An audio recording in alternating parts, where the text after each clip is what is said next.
पाटलांकडनं बसनं प्रवास करत प्रचार. सतेज पाटलांनी बस प्रवास करत नागरिकांच्या समस्या घेतल्या जाणून. केएमटी बसेस वाढवून महिलांना मोफत बस प्रवास तसंच स्पेशल पिंक बसेस सुरू करण्याचं सतेज पाटलांचं आवाहन.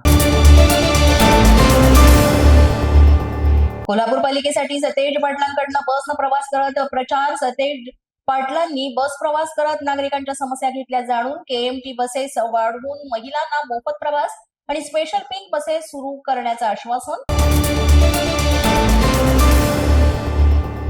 परभणी महानगरपालिकेच्या निवडणूक प्रचाराला वेग. 411 उमेदवारांकडे घरोघरी जाऊन प्रचार. तर राष्ट्रवादीच्या एका उमेदवाराकडून राजस्थानातील कच्ची घोडी नृत्य प्रकार करत अनोखा प्रचार. नाशिकमध्ये उद्योगमंत्री उदय सामंतांच्या बॅगांची तपासणी. निवडणूक आयोगाच्या पथकाकडे तपासणी करण्यात आली. महापालिका निवडणुकीच्या पार्श्वभूमीवर ही तपासणी. सोलापूर महानगरपालिका निवडणुकीमध्ये बंडखोरी करणं. पदाधिकाऱ्यांना भोवलं. भाजपकडनं बंडखोर 28 कार्यकर्त्यांवर निलंबनाची कारवाई.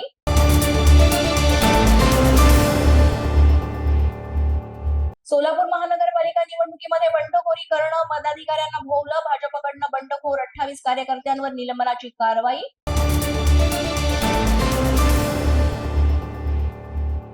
भाजप आमदार डॉक्टर विजयकुमार गावित यांच्यावर हृदयविकाराची शस्त्रक्रिया. नाशिकच्या खासगी रुग्णालयात गावित यांच्यावर अँजिओप्लास्टी. सध्या गावितांची प्रकृती स्थिर असल्याची डॉक्टरांनी दिली माहिती.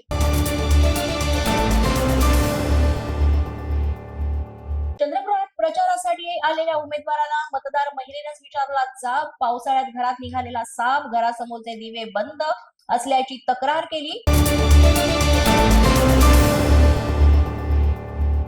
बीड मधल्या राष्ट्रवादीच्या नगराध्यक्षाच्या जावयावर उधळल्या नोटा. नगराध्यक्ष प्रेमलता पारवेंच्या जावयावर पैसे उधळण्याचा व्हिडिओ झाला व्हायरल. समोर नुकत्याच झालेल्या नगरपालिका निवडणुकीमध्ये अजित पवार पक्षाकडनं नगराध्यक्ष पदावर पारवे निवडून आले. पालिका निवडणुकीसाठी राज्य निवडणूक आयोगाकडून जोरदार तयारी. बेस्टच्या 1100 बसेस निवडणुकीला देणार. 13 ते 15 जानेवारी दरम्यान प्रवासी सेवा कोलमडणार. माझा न्यूजच्या बातमीपत्रात आज इतकंच. तुम्हाला आमचं बातमीपत्र कसं वाटतंय याबाबत अवश्य अभिप्राय कळवा. यासाठी पोलीस माझा न्यूजचं युट्यूब चॅनल सबस्क्राईब करा. तसंच आमचं फेसबुक, इंस्टाग्राम आणि ट्विटर अकाउंट फॉलो करा. अधिक माहितीसाठी आमच्या www.policemazhanews.com या वेबसाईटला भेट द्या. आमचे अधिकृत प्रतिनिधी व्हायचं असेल तर स्क्रीनवर दिलेल्या क्रमांकांवर आजच संपर्क